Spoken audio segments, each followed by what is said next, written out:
Yeah, sure. Thank you for accepting the film. I'm excited to be a part of your festival, especially as a nonfiction, right? And yeah, it's, you know, part of part of my background. I do a lot of immersive animation. So, being located near Atlanta, I actually helped start a Full Dome Festival, which is a festival that takes place inside of a planetarium in Macon, Yes. Georgia.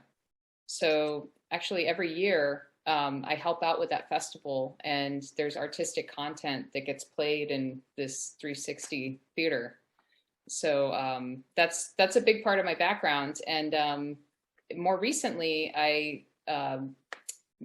finished a documentary with my husband that takes place in Corsica, actually, and it was a 20-minute short. It's finishing its festival route now, but we did a lot of shooting there. It followed basically the footsteps of a fugitive. It was like a promising theoretical physicist who was involved in a series of arsons and basically went on the run from the FBI and lived in Corsica. So we followed basically the life of a fugitive, someone on the run.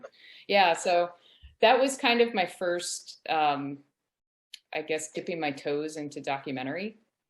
And this film that you all have accepted, Toddler Talks, is so different, but it's a combination of my background in animation because I'm an animation professor at Savannah College of Art and Design. Okay. And so I teach animation, and it's, a combination of my background in animation and then my more recent, background in documentary and non-fiction filmmaking. So yeah, I don't know if you have specific questions about it, but kind of the background behind it is, one of the new phases of life I've entered into is parenthood. Hmm. And so now I have a toddler, and I actually have a 6-month-old as well. But it's been interesting for me, as an artist and as a filmmaker, to see a human develop, Hmm.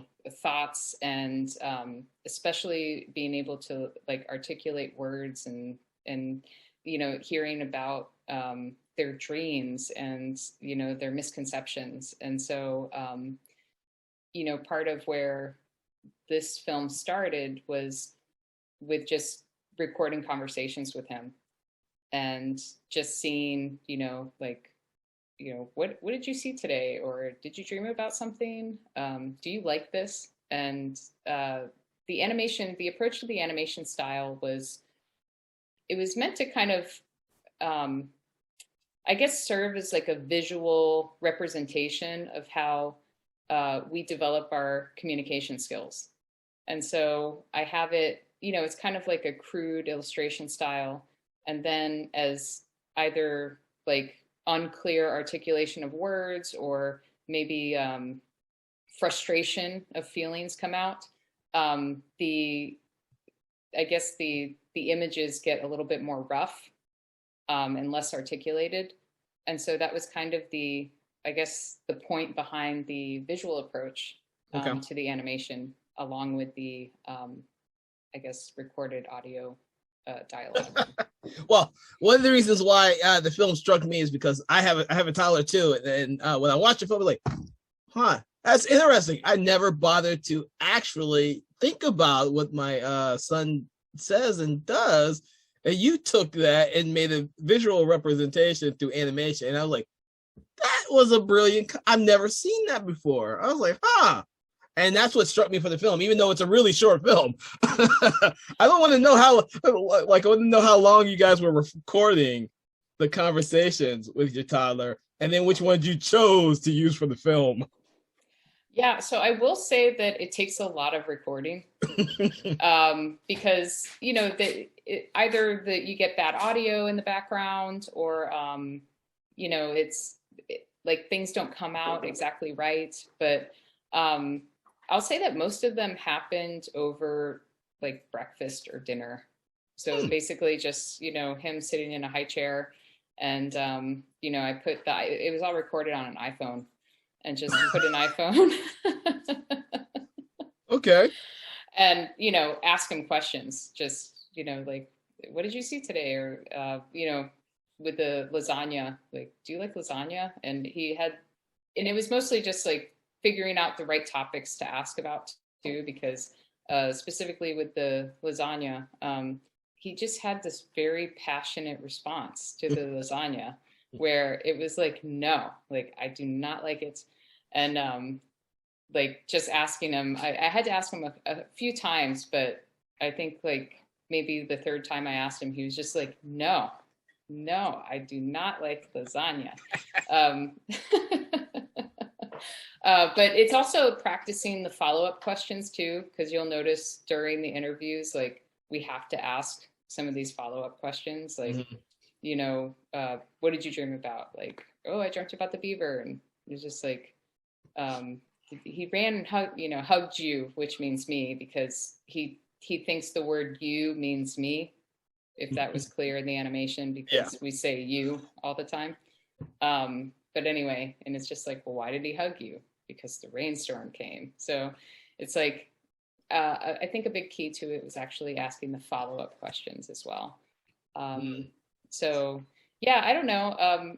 Like I said, there was a lot of recording, and for me, it just, like I said, it just fascinated me to see him develop, like, because as having a toddler, right? That, like, it's incredible to watch what happens from the time they're born until the time that they turn, especially around 2 or 3, because that's when language skills pick up, and they're really starting to like invent stories, and they're able to get these kind of like improvisation skills. And so yeah, it's mostly just recording a bunch, checking the recordings. There's a little bit of editing, mostly to get too much blank space out, or like if there's extra noises, because I also have a 6-month-old, so there might have been in between a couple things, like he's like, ah, and so I cut that out.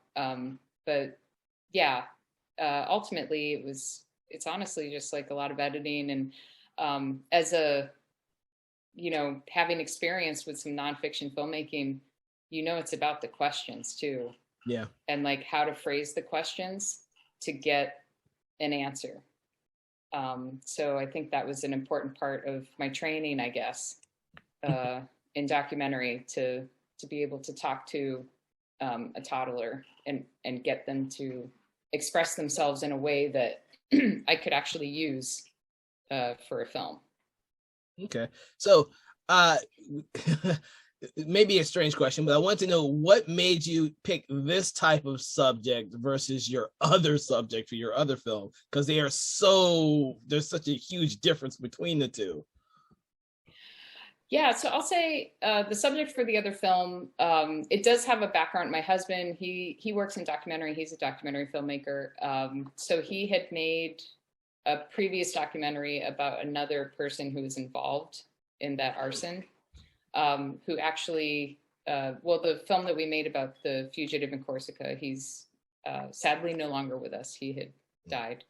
But the other person had survived and went on to do other things. And he was also kind of a brilliant mind.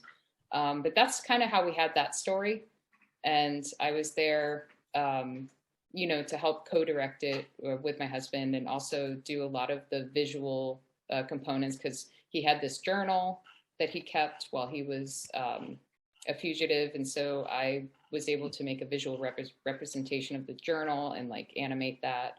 And so that documentary had a little bit of like animation in it, but yes, it's a much more serious tone. Yeah, I mean, as far as picking the subject, honestly, it really comes down to I like to keep making things. Okay. And I have a lot of projects that I want to work on, that I will work on. But this felt like a good opportunity for me to keep creating within a specific boundary, which is parenthood. Parenthood takes a lot of time. And so it was a way for me to be like, all right, how can I still be creative?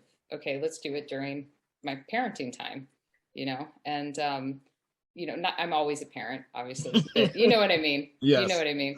Like bringing that like creative element into that time as well. And then I actually, the way I designed the animation was really economical. So there's a lot of cycles in there, and the reason I designed it that way is so that I could make them more quickly than I could a regular animated film, or like an animated film that maybe had more movement in it.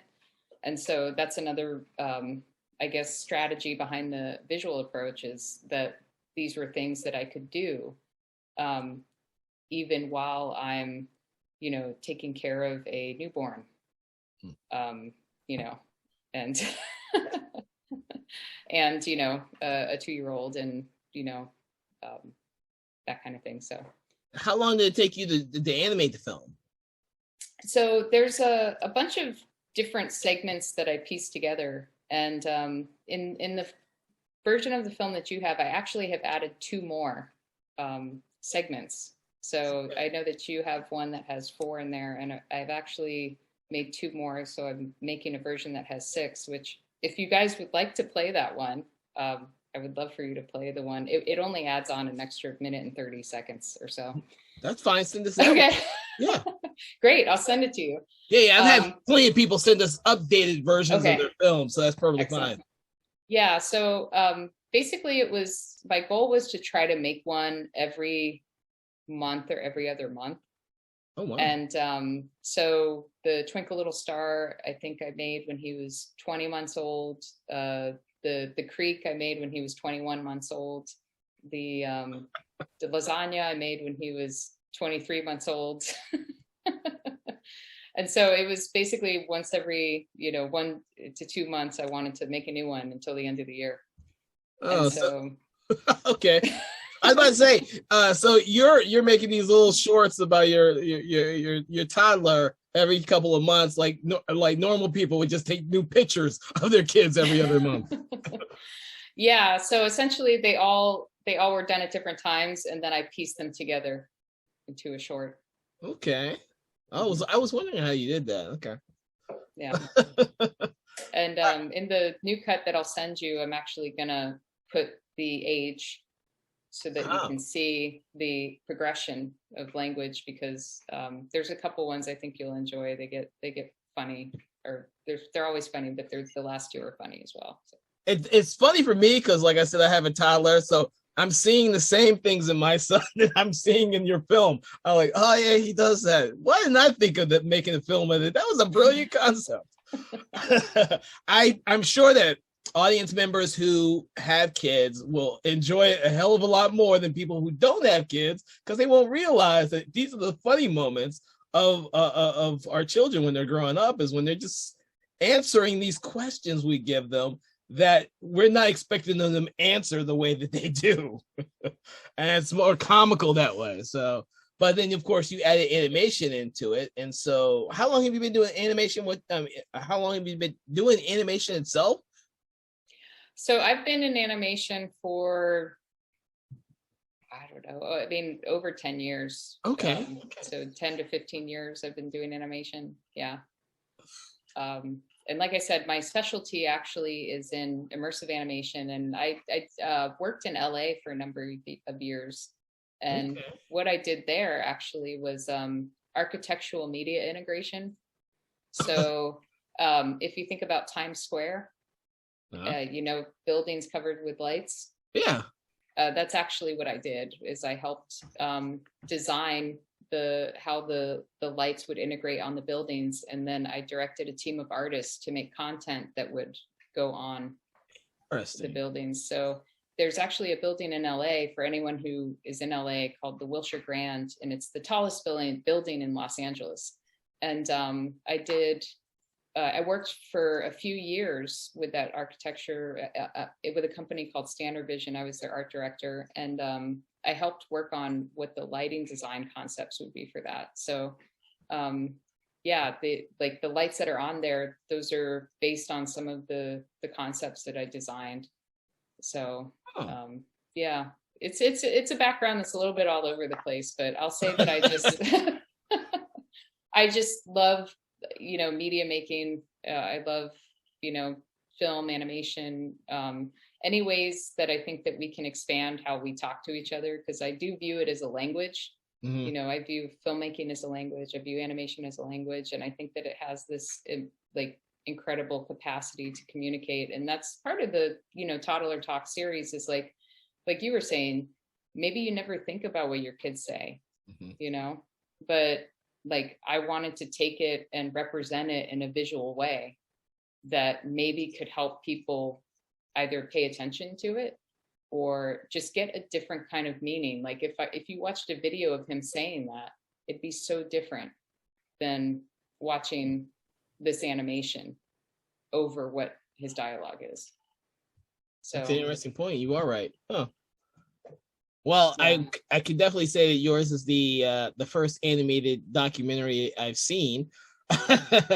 So another reason why I wanted to screen it, I was like, see, because the whole point of our documentary fest is to show inspiring filmmakers and other documentary filmmakers other ideals that can come out of filmmaking. I mean, I talked to one guy already who didn't have a major studio or any budget behind it, but he had this passion for the story, and he spent 3 years trying to get all of this stuff together to make his film because he just wanted to tell the story. And I was like, that's what we do. We're documentary filmmakers. We're going to be the least likely people to get a big studio to give us money to tell our passion projects. We just have to go out there and do it and show people that it can be done.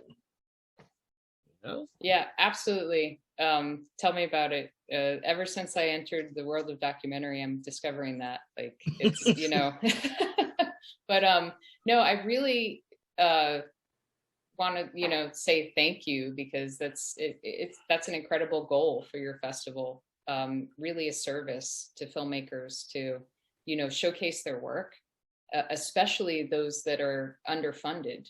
Because that's one thing that I've found is a huge boundary, even with the last film, is that was a film that was self-funded, and it's been tough to get it out there, depending on festivals and things like that. But it's amazing that you all, give the opportunity not only to independent, and as you mentioned, like, I want to get this story out there. You're helping them get it out there. So.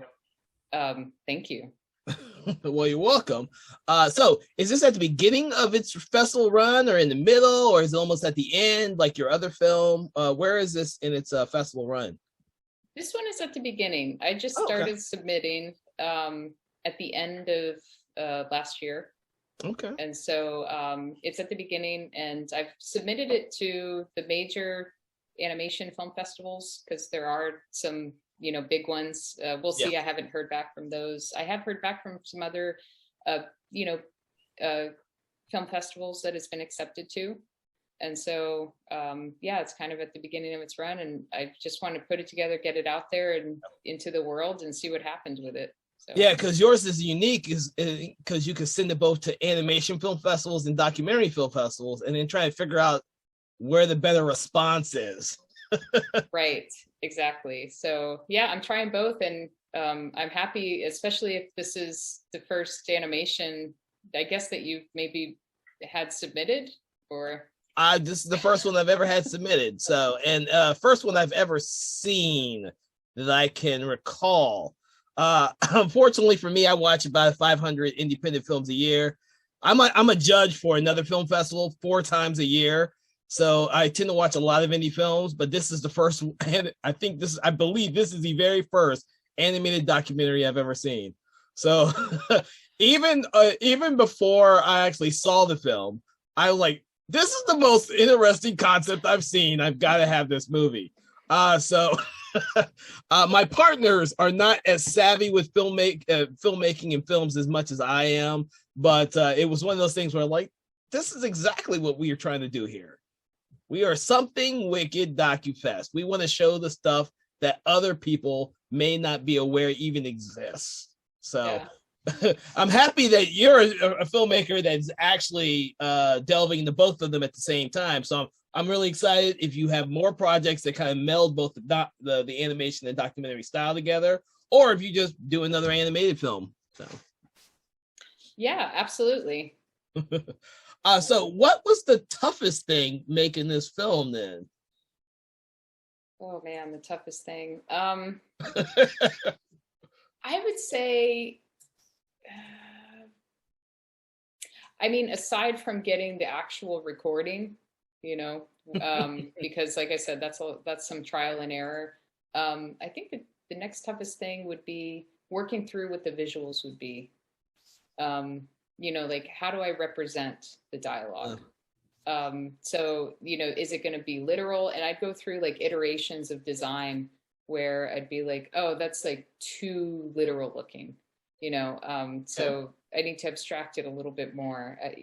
I think most particularly with probably the lasagna. I was like, how do I make a lasagna? Like how am I going to draw this? And just thinking like, okay, so, and thinking about like when he says no, I'm like, what does that look like now? So like he doesn't want the lasagna. I didn't want to put like a big X on the screen, Oh, so yeah, it's like, so I was like, what could like best depict this? And I'm like, well, scribbles, it's like kids kind of scribble. And then just, I wanted to make it like more and more like crazy looking. Like, no, like, I don't want this. I want to like blow up this lasagna, But yeah, it was mostly depict, like, how do I depict those things? Like when he talks about how he felt nervous and how he felt brave, I was like, how am I going to draw that? Like, how do you draw? Yeah, I can see that being very difficult to figure out exactly what style and what design you're going to go with that to best represent it and it not seem a general and cliche and something that we're already expecting. I didn't think about that. That's interesting.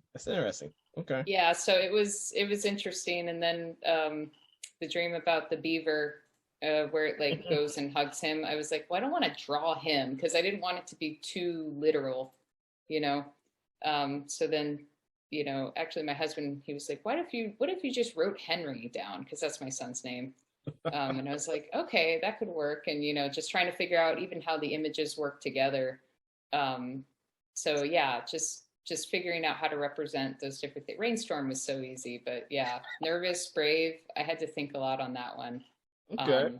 And yeah, just how, and then I'd say the only other big challenge would be time. Yeah, is with a 2-year-old, with a newborn, now I'm back at work, and so it's time is the other big challenge. Fortunately, I animated pretty much all of that on my iPad. Interesting. Using Procreate, which is it's an application that you can buy that has all these like great, it's like Photoshop for your iPad. And it has an animation element in there called Animation Assist. And so I animated that pretty much on my iPad. And then I did some editing and stuff in After Effects. But a lot of the animation took place on my iPad, which was convenient because I could take it wherever and work on it. So everyone who's watching this, Procreate for your iPad can help you make a film. There you go. Yeah, it can. $10. Is that all it was? Oh god. Yeah, Procreate's $10. $10. Wow.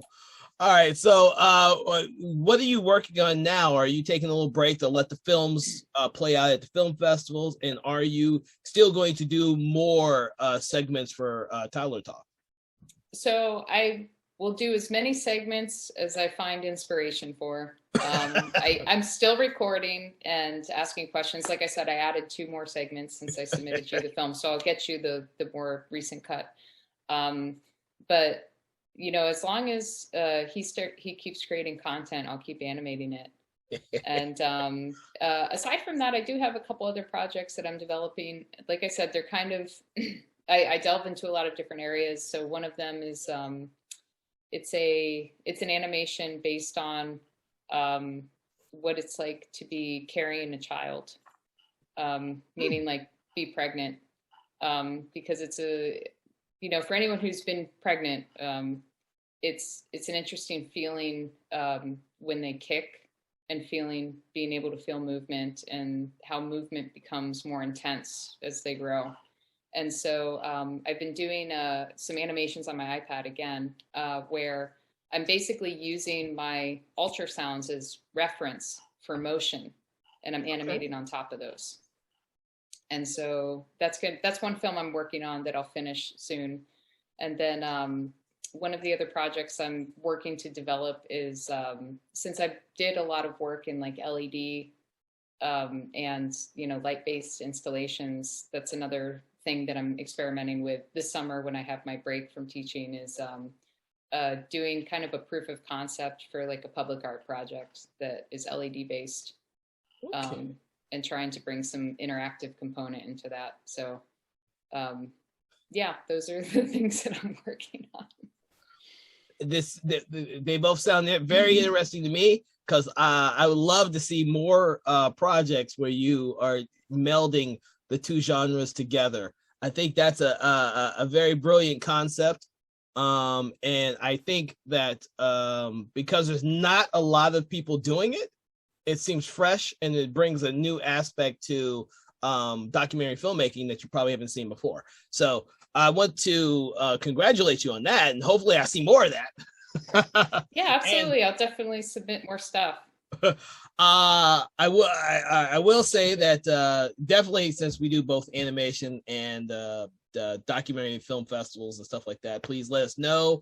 I will send you a waiver code for that, because we like to promote our past filmmakers, and we like to see what they're coming up with next. That goes double for when your film gets into other film festivals and it gets lots of awards and stuff by that, as top of accolades and awards. Please email us, and we will make sure to post it on our social media sites and all that type of stuff, because all we care about is promoting you filmmakers. So, you know, we want to try and do our part, because without you guys, we don't have a film festival. I gotta promote you. I gotta promote all my indie filmmakers, because that's what keeps us going. You know, that's what keeps us. Because me and all my staff are indie filmmakers as well. So we kind of like, you know, kind of started this a little bit because we wanted to have a showcase, show our films, stuff like that. But it's kind of grown, because officially this is our 7th straight year of doing film festivals. So we're now getting a very good kind of conversation going with a lot of filmmakers. So we want to keep the conversation going. We want to keep seeing what you are producing year in and year out, or every couple of years, as it may seem. And yeah, keep us, you know, we're happy that you came out, did the interview, and you allowed us to screen your amazing film. And we wish your film nothing but continued success in festivals. And we are looking forward to your next project. All right. Well, thank you again. And yeah, thank you to the whole festival for doing such a service for filmmakers. And yeah, I look forward to speaking again in the future. All right. Well, you have a good day. And again, thank you. And like I said, I'm looking forward to your next film. All right. Thank you. Bye-bye. Bye.